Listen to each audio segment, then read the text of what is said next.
Alhamdulillah, salatu wassalamu ala asrafil anbiya'i wal mursalin wa ala alihi wa ashabihi ajma'in. Ba'du, syukur alhamdulillah kita bisa bertemu di sore hari ini untuk kuliah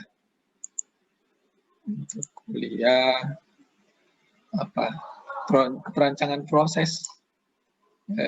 Insya Allah kita akan membicarakan tentang pemilihan pola pelaksanaan pemisahan. Jadi di industri kimia, hal yang paling mendasar juga itu adalah proses pemisahan, ya, karena dia ada mata kuliah sendiri malah, ya, selain disinggung sedikit di perancangan proses, dia juga ada mata kuliah tersendiri karena memang hampir semua adalah ini kelihatan apa enggak ini? Halo. Berarti ya, jadi ada mata kuliah tersendiri yang melaksanakan proses mata kuliah pemisahan. Jadi ada mata kuliah pemisahan 1. Juga pada dasarnya adalah semuanya sebenarnya setelah terjadi reaksi di reaktor, pada dasarnya kelanjutan dari proses itu adalah proses pemisahan. Ya, kelanjutan dari semua proses setelah terjadi reaksi adalah proses pemisahan. Minimal adalah memisahkan motor dari produk utama. Sangat jarang di industri kimia itu adalah konversinya 100%, jarang, bahkan tidak ada.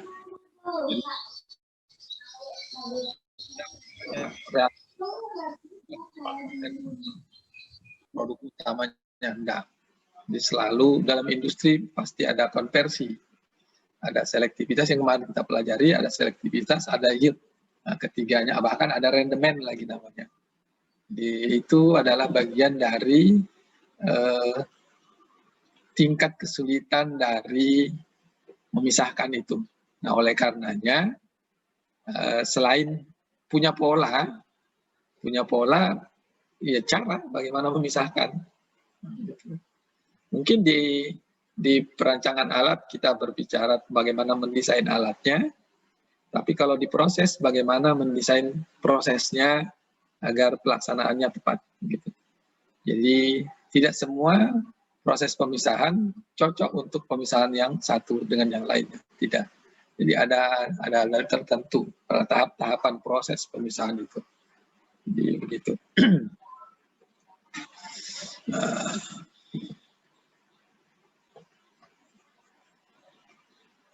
Apa dan bagaimana tindakan yang harus dilakukan, bagaimana cara yang paling baik, ya begitulah. Dalam setiap pemisahan, misalnya ini ada suatu sumber brom yang akan digunakan untuk keperluan industri yang terkontaminasi dengan Cl2 dan kloroform, ini mau diambil bromnya. Nah, untuk pelaksanaan reaksi ini pada industri bagaimana? Sementara BR2-nya harus murni.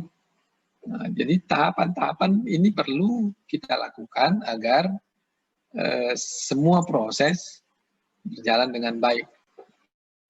Ya, itu. Oke. Nah, data-data yang diperlukan ya sama seperti yang biasa. Nanti kalau ngerancang kan pasti ada MSDS, ya. Semua semua perilaku, sifat-sifat fisik dan sifat kimia dari zat itu yang harus kita pelajari.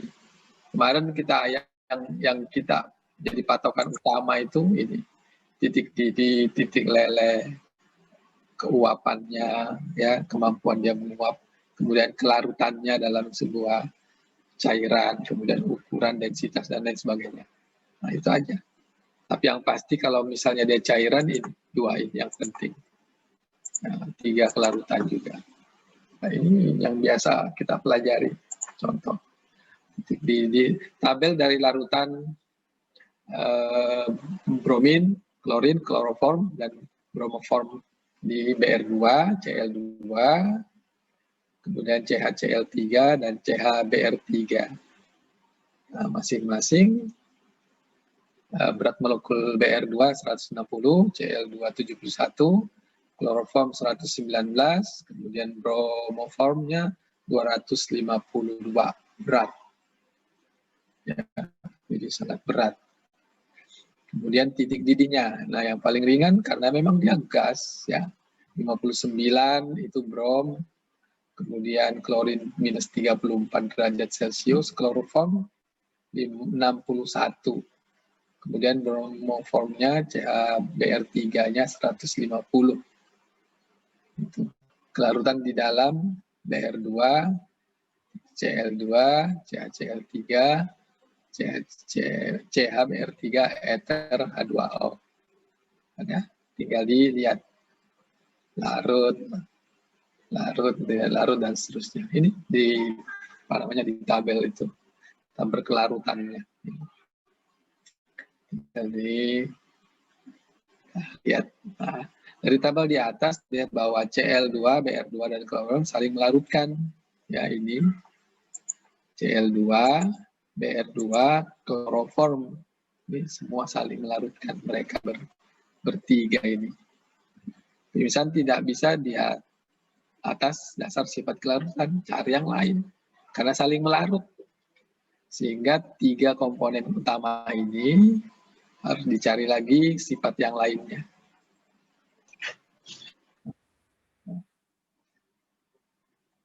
Kelarutan dalam air ini 4%, ini 2, kemudian 1 dan Cr antara 1. Maka Br2 akan lebih larut banyak dibandingkan dengan senyawa lain. Maka jika digunakan air sebagai media pemisah akan terjadi sebagian Br2 akan melarut ke fase air, sertai dengan sebagian kecil, ini kecil, nah, kita kasih kecil, Cl2, Cl3. Fase Br2 yang tidak pindah, maksudnya tidak tertransfer sih sebenarnya, mengandung CaCl3, Cl2 yang kadang-kadang lebih tinggi.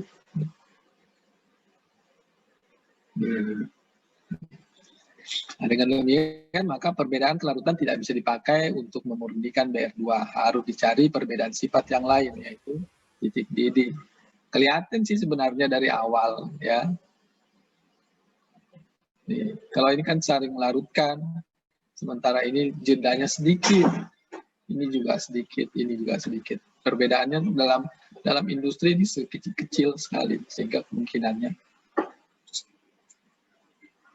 minum kopi dah. Ya jahe. Bentar, ada mamanya di depan saya. Dia mau bikin minum.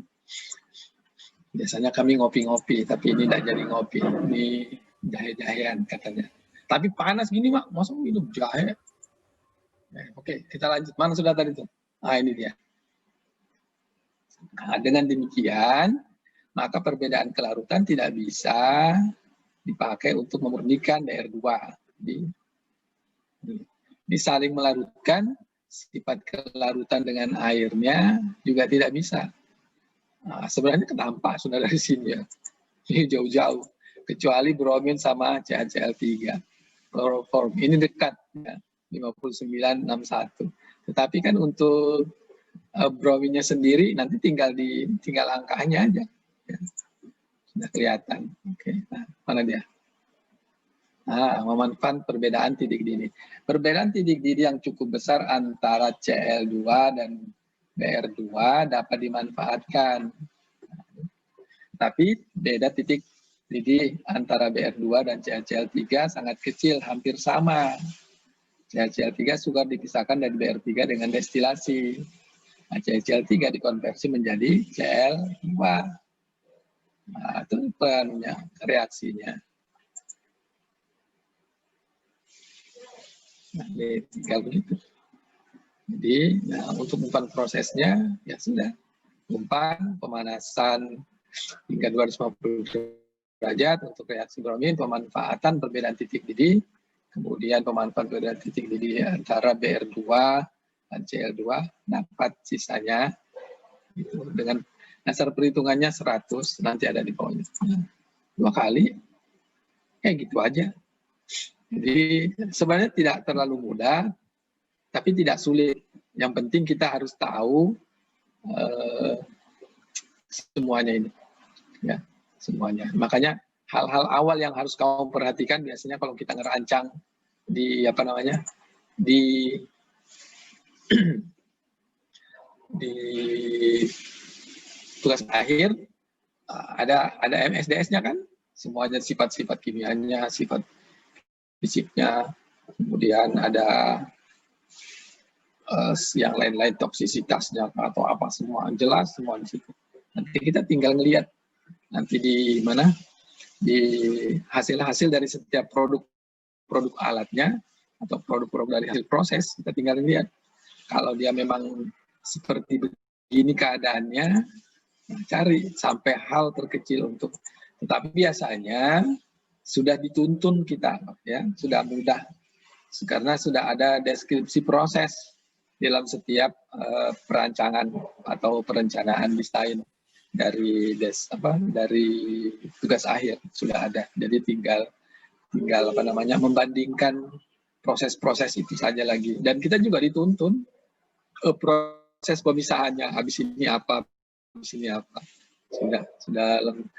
Sudah lengkap, sudah jelas, dan sudah kita tinggal mendesain saja lagi, mendesain ke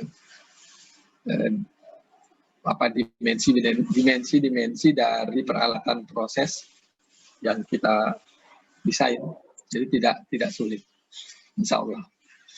Ya, jadi tidak sulit, yang penting paham. Ya, pun misalnya kalau tidak paham, tetap juga dituntun. Ya, kan ada pembimbingmu nanti. Pembimbing itulah nanti yang menuntun kamu untuk begini, oh rupanya ini begini, dan seterusnya. Dari itu, ya. Nah ini urutan proses. Nanti alatnya cuma begini juga. Jadi diagram alir proses untuk pemurnian brom ya begini aja. Ya, jadi kolom pertama reaksi pipa majemuknya, kukus dan seterusnya, kemudian kolom destilasi multi tahap, kemudian kolom destilasi multi tahap selanjutnya. Jadi dapatnya berpisah antara ketiganya. Ada yang lain, pasti ada cari yang lain. Bahkan sekarang kan sudah demikian baik proses itu, ya. Sudah tinggal nyaman, tidak repot, tidak susah, tidak sulit untuk mencari beberapa diagram alih proses. Bahkan sekarang proses-proses itu biasanya lebih dari 1 atau 2 proses, ya. Terutama untuk petrokimia, banyak sekali, ya. Banyak sekali, sehingga mengurangi beban pemisahan. Pemisahan adalah proses yang relatif mahal. Jadi intinya sebenarnya di kimia itu, di industri kimia adalah bagaimana memisahkan produk utama dari bahan-bahan pencampurnya, impurities. Ya, impurities. Jadi rata-rata semua impurities harus dipisahkan. Makanya ada istilah kita kan kalau di lab itu ada TA, ada teknis, ada PA, proanalisa, dan ada teknis. Teknis itu biasanya satu, pengotornya lebih banyak daripada yang PA, proanalisa. Karena memang begitu. Makanya proanalisa jauh lebih mahal kan daripada bahan-bahan kimia yang teknis. Teknis biasanya kita pakai untuk praktikum-praktikum biasa. Tapi kalau untuk analisis, ya pakailah yang PA. Biasanya dari yang merek-merek terkenal mahal dan begitu. Nah itu semua juga dikerjakan ya model begini. Nah, tidak ada yang sulit. Oke. Oh, ya. Ini cuma main-main sebenarnya di bawah ini. Saya tidak terlalu suka mengajarkannya. Ya. Ini cuma main. Nanti kamu lihat aja sendiri. Tidak suka saya. Nah, ini satu. Ini main tambah kurang aja. Kemana ini kemana. Tidak seperti begitunya bahan kimia itu. Tapi ini kan karena diajarkan ya dia. Bismillahirrahmanirrahim.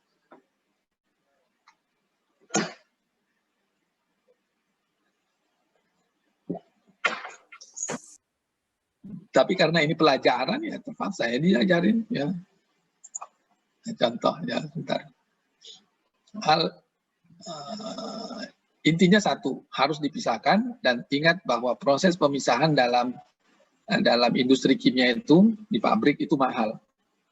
Makanya coba lihat ada destilasi, absorber, evaporasi, kristalisasi, semua itu alat-alat mahal. HE itu semua alat-alat mahal, alat-alat bantunya apalagi. Sehingga memang begitulah. Jadi untuk memurnikan sesuatu di industri kimia itu sangat mahal. Terlihat dari beberapa bahan-bahan kimia yang biasa kita pakai di laboratorium dan yang kita pakai untuk penelitian dengan praktikum. Ya, itu sangat terlihat jelas perbedaannya. Hasilnya juga kan, yang coba lihat. Nggak usah itu, Aquades saja. Pakai aqua, misalnya pakai yang aquanya aqua, botol aqua, aqua biasa, yang aqua. Kemudian kamu pakai Aquades, kemudian pakai air demin, itu semua nanti juga beda-beda hasilnya nanti kalau kamu pakai untuk melarutkan. Karena biasanya tetap bau pengotor itu masih ada. Oleh karenanya mending kita pakai yang sesuai dengan standar itu. Nah, ini di bawah ini saya sebenarnya tidak mau ngajar ini, tidak suka saya. Ya, sekali lagi saya bilang aneh buat saya. Ini sebenarnya ini intinya lah. Hal ini dijumpai pada kilang minyak yang melakukan pembagian dan campuran hasil penghilangannya sehingga diperoleh produk yang memenuhi spesifikasi bilangan oktan, flash point atau warnanya. Kan kelihatan tuh. Sangat kelihatan karena berdasarkan fraksinya kan, kolom fraksi hasil mulai dari paling atas gas sampai yang paling bawah aspal. Fraksi-fraksi beratnya.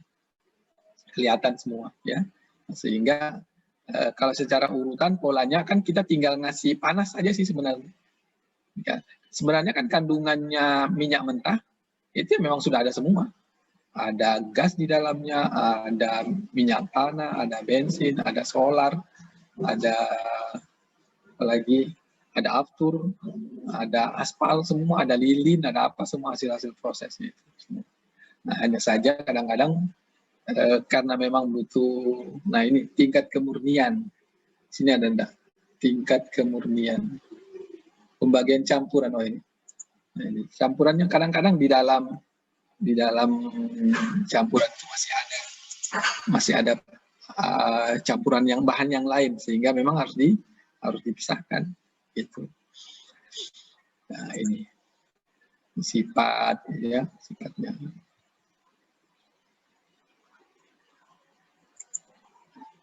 1, 2, 3 senyawa 1, 2, 3 ya ini nilainya ton dan seterusnya. Ini cuma main kali-kalian aja loh ini nanti bisa bagaimana ya nanti ini mencari-cari ini kemana ini ke sana. Enggak begitu, saya enggak suka ngajarin ini, enggak usah ya. Ya nanti kamu lihat sendiri aja nanti aneh-anehnya, lucu-lucunya. Ini juga gitu. Walaupun ini istilahnya air, kasein, protein, laktos, enggak begitu juga dalam apa namanya? Di dalam industri yang sebenarnya yang enggak semudah yang kita pahami begini ya. Makanya saya enggak pernah ngajarin ini. Walaupun sebenarnya dia juga pakai itu. Nah, saya mau ini nge-share yang satu aja lagi. Nah, ini. Jadi jadi urutan heuristik untuk sintesis proses. Jadi heuristik itu dari bahasa Latin. Urutan, dari urutan heuristik itu urutan. Jadi urut-urutan setiap proses. Ingat bahwa sifat kimia itu runtut dan runut. Runtut, runut, jelas. Dia tidak akan terjadi reaksi jika energi minimum yang ada padanya tidak cukup, maka tidak akan terjadi reaksi. Atau energi minimumnya tidak sampai. Sehingga kadang-kadang kan kita butuh katalis untuk membuat energi minimumnya sampai pada tingkat terendah minimum. Nah, makanya dibutuhkan katalis. Nah, sehingga dia menjadi lebih mudah bereaksi. Jadi secara urutan untuk sintesis proses. Jadi aturan praktis yang tidak terbukti berdasarkan pengalaman terkadang berguna untuk menyelesaikan masalah. Ini begini, di teman-teman yang kalau jadi operator di alat-alat plant itu, dia harus betul-betul paham dengan alat yang dia diamanahkan untuk menjadi operatornya. Misalnya reaktor, evaporator, destilasi, atau apa saja, atau HE. Semua kadang-kadang pengalaman itu penting. Bentar dulu. Sayangnya enggak ada di sini. Ada di laptop yang rusak itu. Saya kemarin bimbingan saya orang dari PKT itu. Tapi itu kemarin di Mekanika Fluida. Di Mekanika Fluida. Dia memperbaiki Bayangkan reaktor yang harganya sampai ratusan miliar itu, dia perbaiki dengan improvement sendiri untuk bisa, padahal dia sudah ngomong ke manufacturing dari pembuat reaktor itu, dia tanya ini tidak ada rekomendasi yang tidak ada rekomendasi yang mensyaratkan untuk dia perbaiki apanya kalau pecah ini, gitu. Sehingga dia harus satu-satunya jalan adalah ngelas, dan ngelasnya harus terlatih, tidak boleh las berulang-ulang. Saya lihat kembali, tidak boleh begitu. Jadi harus satu kali las, satu kali jalan, gitu. Dia cerita ke saya begitu. Harus tuh Pak, tidak boleh yang berulang-ulang Pak, karena nanti ada timbul bocoran-bocoran, ada kayak macam gelembung-gelembung dan seterusnya. Sehingga dia bilang harus yang pinter ngelas sekali las jalan gitu, tidak boleh berhenti. Jadi sampai ujung. Saya bilang wah. Jadi kalaupun misalnya berenang, tapi tetap sekali jalan begitu. Baik. Nah, akhirnya dia tanya ke Jepang, bagian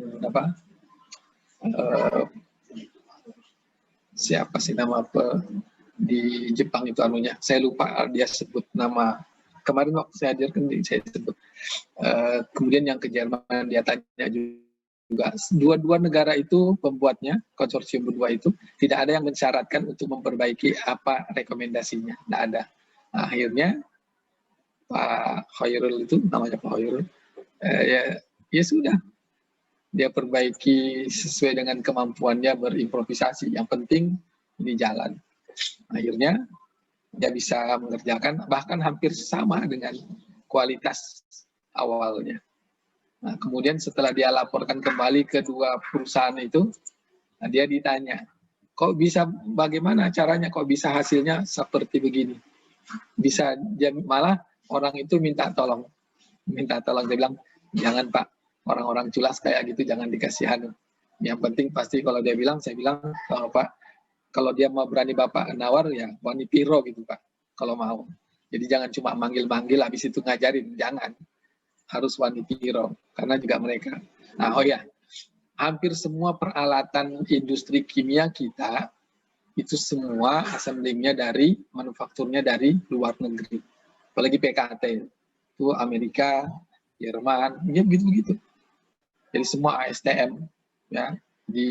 Nah, oleh karena itu peralatan proses, jadi kita kadang-kadang pabrik-pabrik itu ya berimprovisasi untuk memperbaiki kalau ada kerusakan.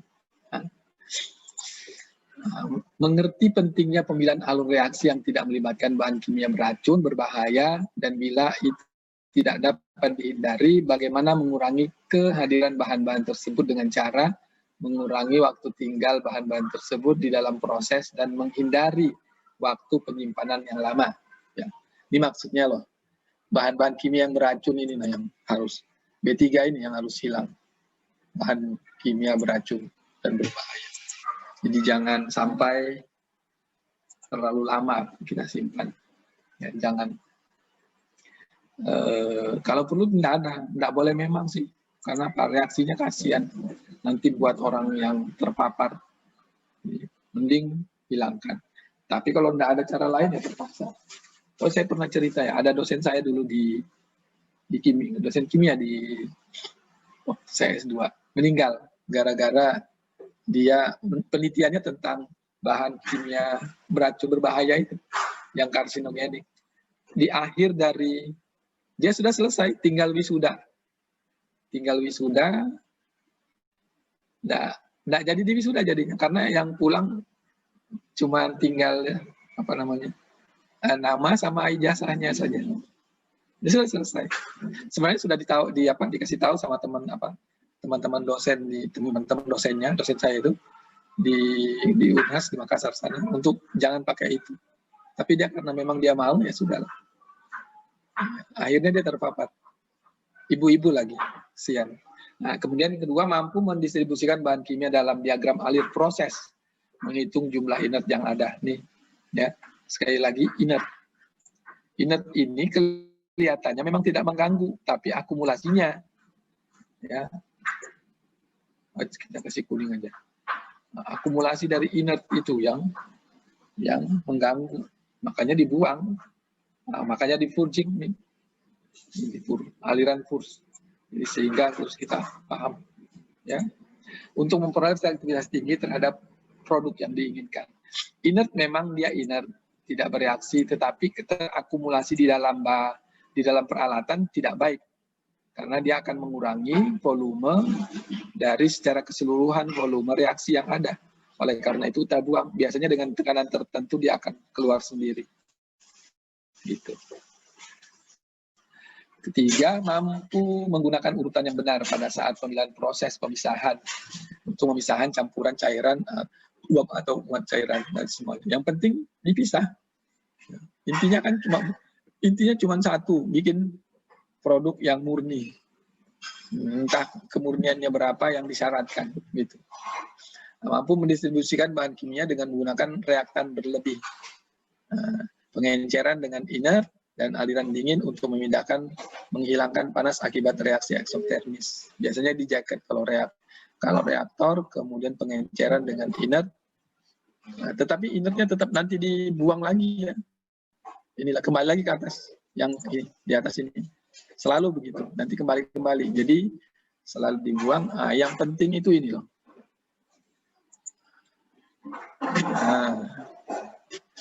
Jadi ini sebenarnya kan sebagai menggunakan reaktan berlebih. Ini di kinetika ada reaksi orde semu. Reaksi orde semu itu adalah yang terserah mulai dari ordenya. Kadang-kadang biasa orde 0 atau 1. Nah, ordenya biasanya yang berpengaruh adalah lajunya, K-nya, konstanta laju jadi yang berpengaruh.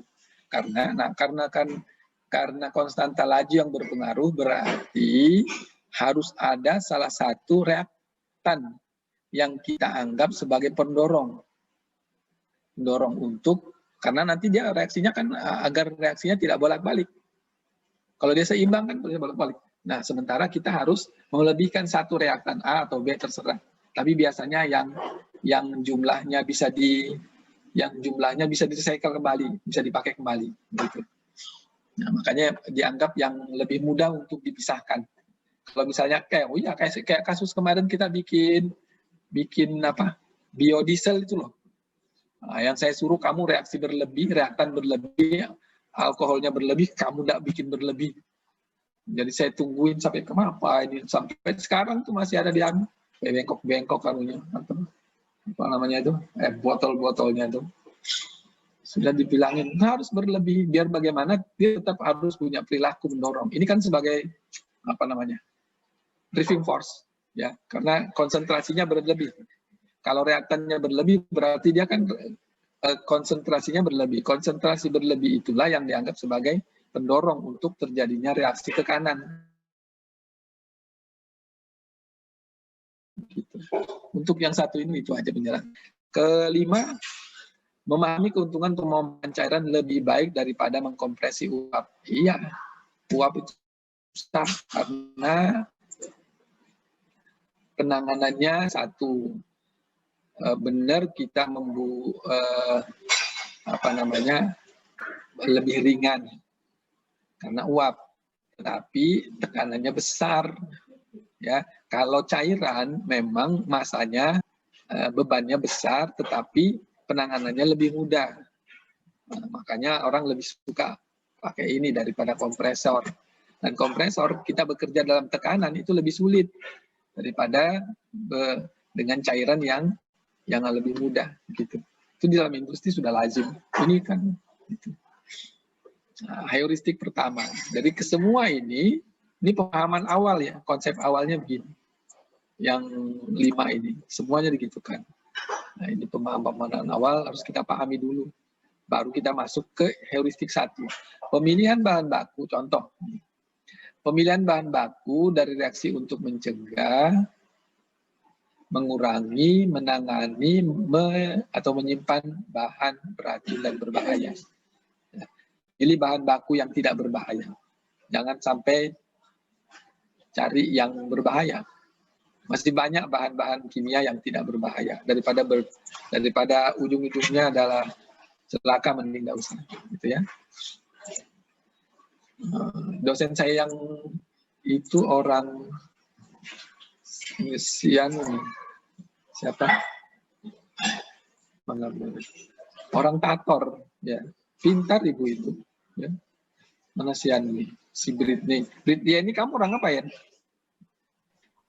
Orang Tugu Toraja, Pak. Tator. Ibu itu orang Tator. Ibu lupa saya. Masih lajang waktu itu dia pergi ke Perancis. Dia di Perancis, kesian. Jadi dia meninggalnya itu sekitar tahun, saya masukkan 96, 97, selesai, tahun 2000 saya masuk, 2000 S2, kemudian 2002 saya selesai. Nah dia meninggalnya itu 2001, ya 2001. Ya, jadi tinggal bawa keranda, bawa peti mati itu sama ijazahnya. Jadi dianggap selesai, karena sudah tinggal wisuda. Jadi teman-teman dosen yang ibu-ibu yang akrab sama dia tuh cuma netesin air mata aja. Kesian kan? Jadi nggak bisa apa namanya. Ya begitulah. Itu makanya kita diharap untuk di kimia itu harus hati-hati dengan bahan. Oh, lain ini ya, salah share saya. Mana dia? 8. Ini nah ini. Jadi minimal B3 itu dihilangkan. Kalaupun tidak bisa dihindari, terpaksa harus pakai tahap-tahapan pemisahan. Atau beberapa reaksi bisa juga terbentuk karena persoalan dia terbentuk di dalam situ. Jadi terbentuknya B3 itu di dalam reaksi. Nah, sehingga kita juga harus mengenal, makanya kita harus tahu, paham urutan proses agar dia tidak terbentuk. Contoh, pembuatan ethylene glikol CH3 dan C2H4 plus setengah O2 hasilnya ini.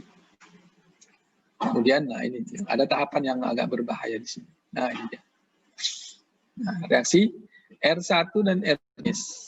Jika terjadi percikan tetesan air dalam jumlah yang sangat sedikit pun pada etilen oksida, maka akan terjadi ledakan.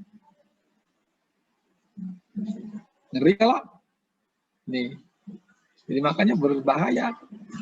Jadi tidak boleh bikin sembarangan, harus tahu. Nah, karena reaksi terdiri dari 2 tahap, produk harus disimpan dulu. Ini di Bhopal terjadi itu. Di India ini. Di waktu itu kalau tidak salah malam. Tengah malam. Bhopal itu meledaknya. Di orang semua keracunan itu. Keracunan, badannya biru-biru. Jadi orang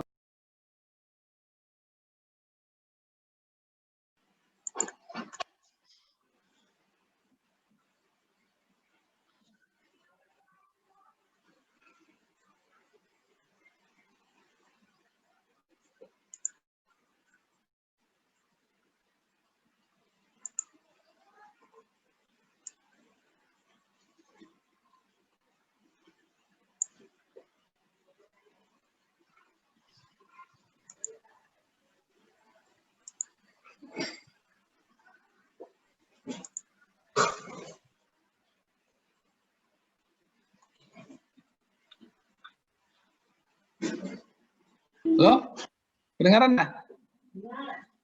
Dengaran, Pak. Nah, ya. Nah, jadi harus hati-hati. Atau ini saya sambung langsung ya.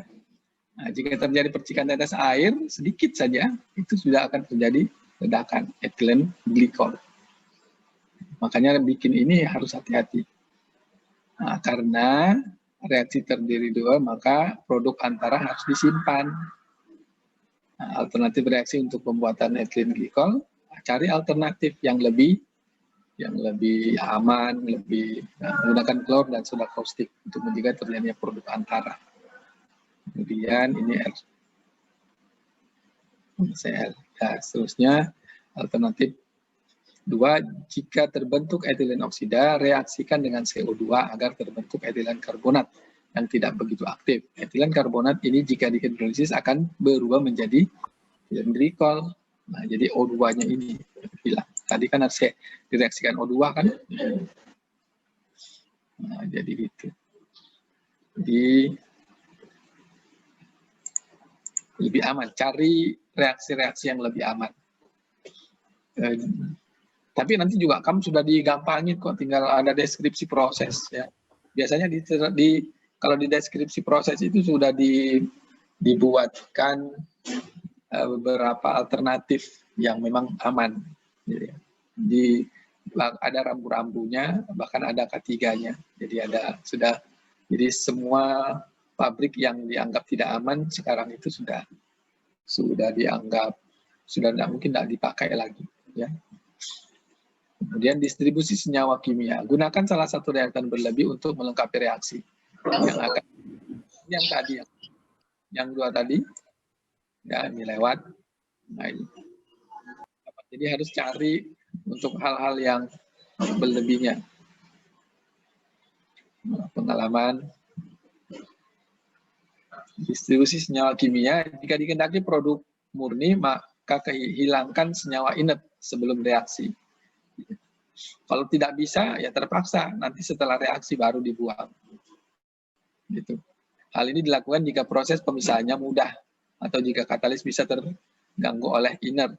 Tapi jika tidak ya sudah, lanjutkan reaksinya, nanti setelah hasil reaksi baru dibuka. Jangan dilakukan jika harus menghilangkan panas reaksi karena reaksinya eksotermis. Terima kasih sayangku, cintaku. Bentar dulu ya.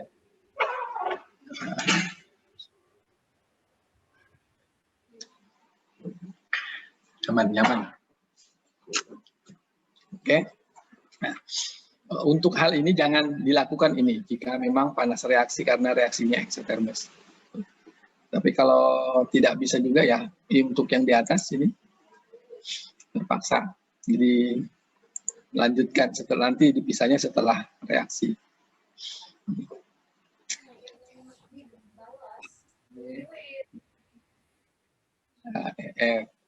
Nanti ini direaksikan dapat 2 EF, HCF dan seterusnya.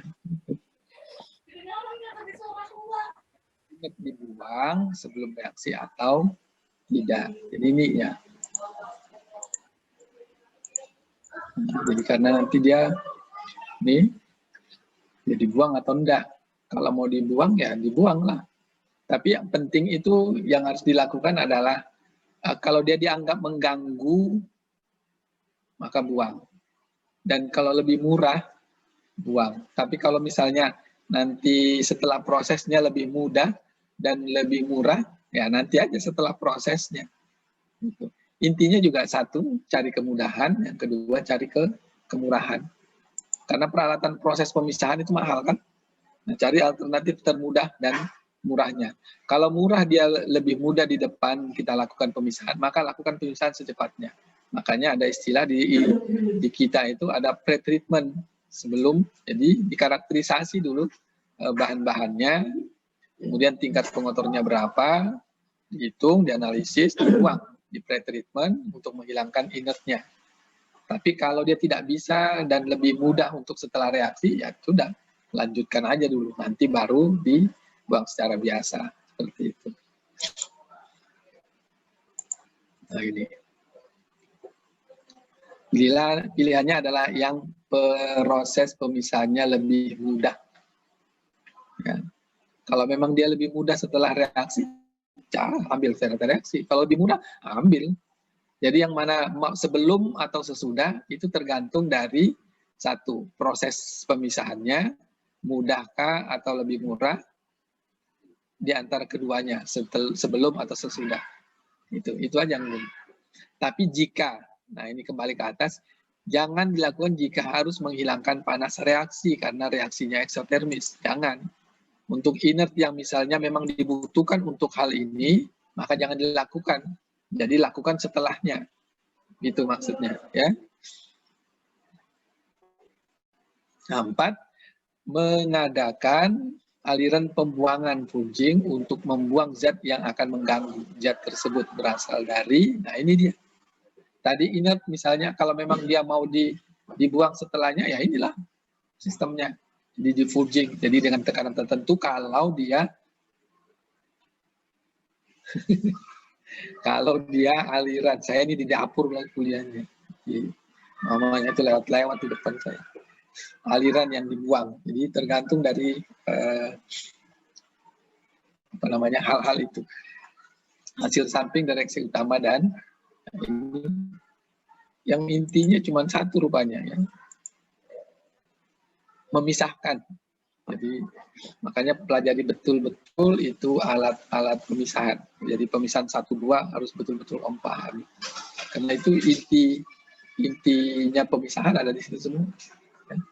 Terutama jika zat tersebut jumlahnya sedikit atau sangat sedikit dan sulit untuk dipisahkan. Sehingga ditunggu akumulasi berapa. Kalau dia sangat sedikit, kita tunggu akumulasinya sampai berapa tekanannya atau sampai berapa volumenya, sehingga baru kita bisa buang. Jadi ditunggu. Jadi ditunggu terakumulasi lebih banyak. Karena kan tingkat kesulitannya juga lumayan.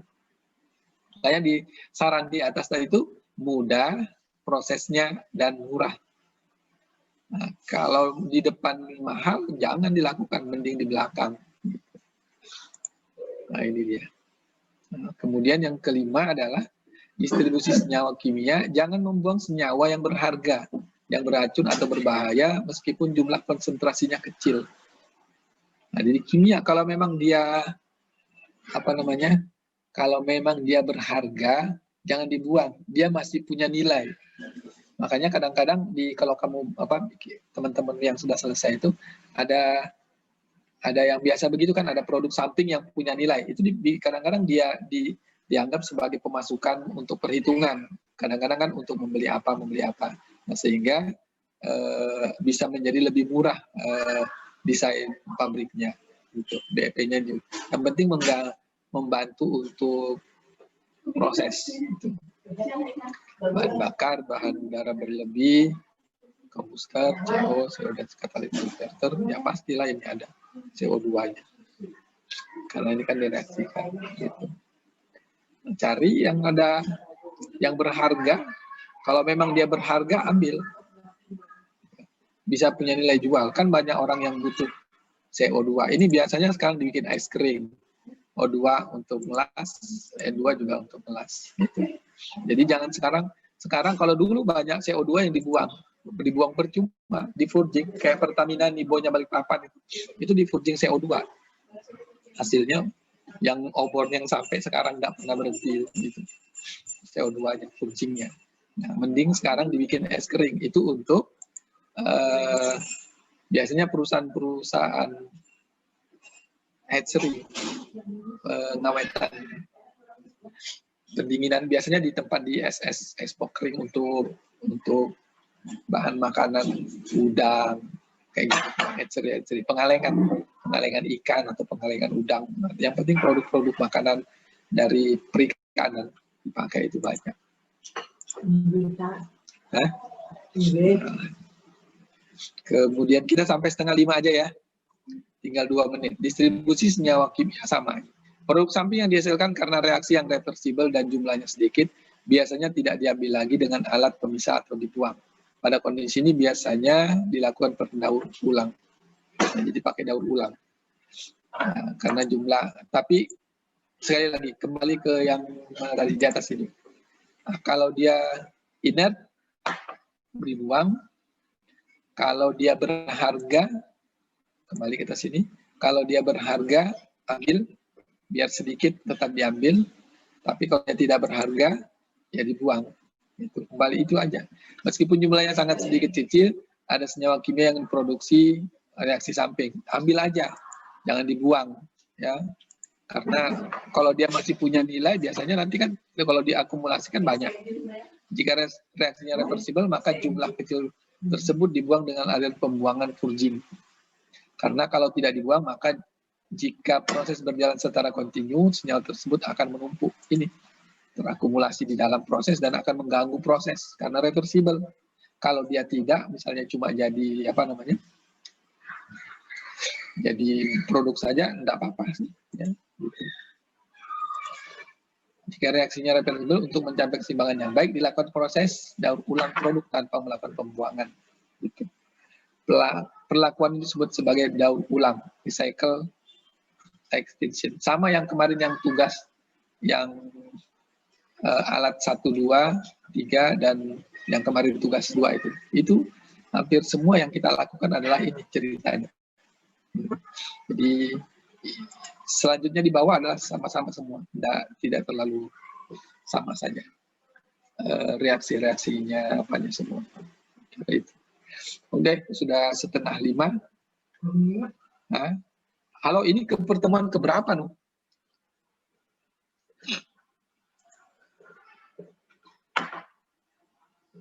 Siapa sih? Nul. Husnul. Iya, Pak. Pertemuan keberapa? Iya, Pak. Pertemuan keberapa? Kemarin itu, Pak. Terakhir kan yang minggu lalunya lagi itu udah pertemuan ke-7. Cuma kemarin ada satu pertemuan yang Bapak masuk cuma ngasih tugas aja. Oh, gitu. Jadi ini terakhir kita ya? Iya, iya Pak. Seharusnya seperti itu, Pak. Oke, nanti jadi kapan kita mau ujian? Nanti aja gini ya? Masih panjang juga sampai Desember. Iya. Nah, saya juga belum bikin soal, Nul. Ya, iya Pak, nanti aja iya, Pak. Pak. Ya. Tapi saya diingatkan, Nul ya. Siap, Pak. Bilang ini apa? Bikin soal Pak untuk UAS, pelajaran proses gitu, ya. Iya, Pak. Ini mirip-mirip sama yang tugas 2 itu, begitu. Oh, ini. Gitu, ya. Oke, kira itu. Nul bikin absennya, Nul ya. Iya, Pak. Siap, Pak. Sudah saya buat, Pak. Dan ya kita sambung dengan ngopi-ngopi di rumah masing-masing. Kecuali kalau kamu mau ke sini, ya. Kalau kita ngopi-ngopi. Oke, saya kira itu. Ya, bila itu budaya. Assalamualaikum warahmatullahi wabarakatuh. Waalaikumsalam warahmatullahi wabarakatuh. Waalaikumsalam warahmatullahi wabarakatuh. Terima kasih, Pak. Terima kasih, Pak. Terima kasih, Bapak. Ya.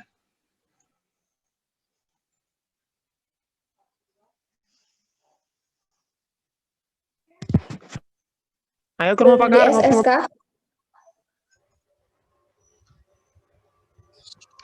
Diagram itu kayak apa, Cu? Sudah Bu SSK. Udah di SSK?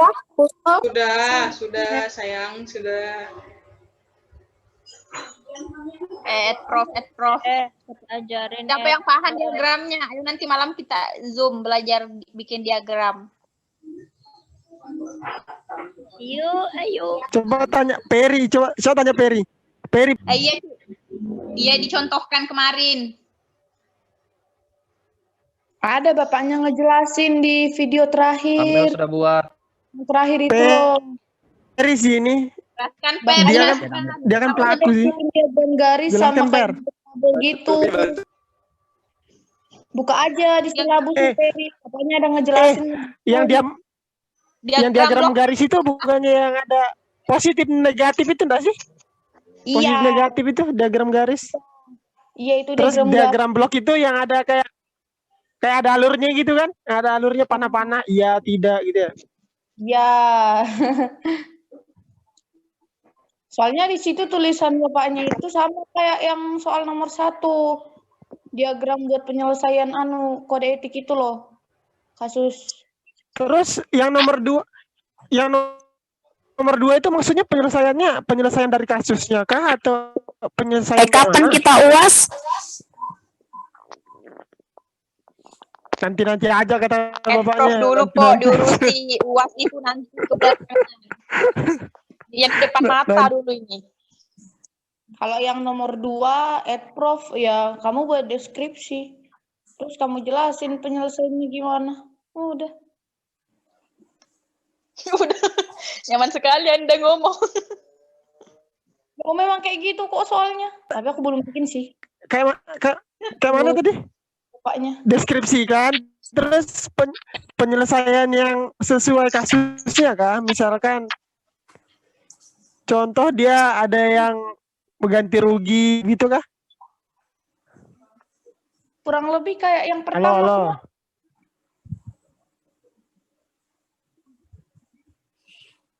Ini belum ada yang lift pada tidur kah? Udah banyak ini yang live bit, tapi masih banyak juga sih di sini 29. Kayak apa diagram bloknya? Ada kah juga di video, Yan? Ada, lihat aja. Buat sembarang aja, aku aja buat sembarang kayaknya di video bapaknya. Mana aku tahu-tahu. Buat yang ada pokoknya intinya kerjakan. Paling tuh dikasih B sama bapaknya C. Suruh kita buat diagram itu. Nah, baru video itu tentang diagram kayak gitu, berarti kayak gitulah intinya. Lagi bahas adprop, Mbak. Pusing aku memikirkan. Prof, Mbak.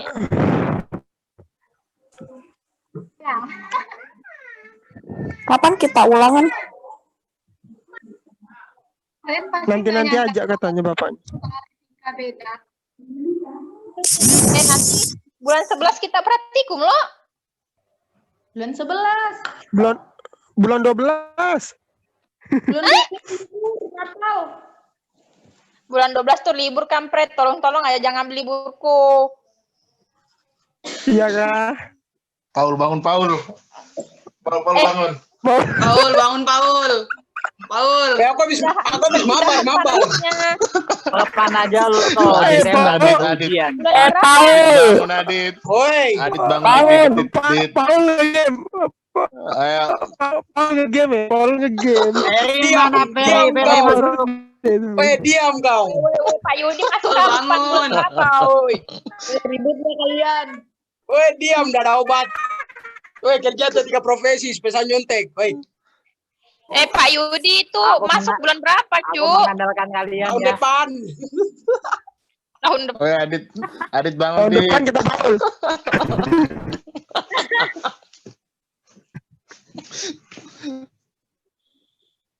Aku pengen ujian cepet-cepet ya. Yakin aku Adit tidur ini. Master. Adit lo mabar. GG sih. David bagi lagi dulu hadiah. Kan kita makan-makan Fit hadiah. Topik bangun Pik. Adit.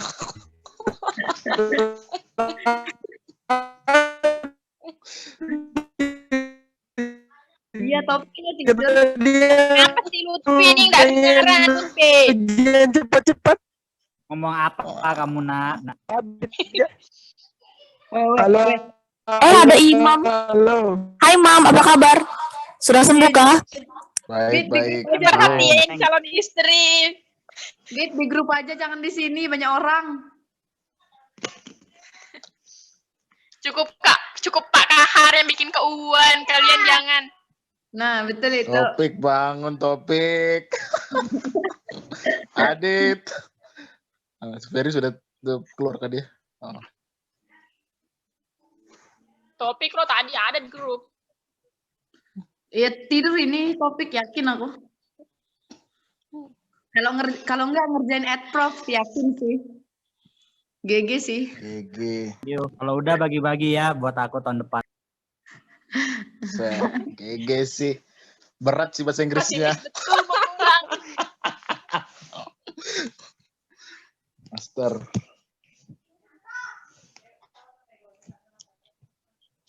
Topik online, topik mabar, woi. Topik.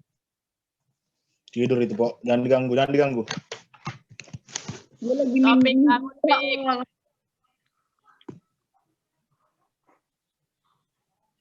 Woi, aku live duluan ya. Yuk. Wabillahi taufik wal hidayah. Wassalamualaikum warahmatullahi wabarakatuh.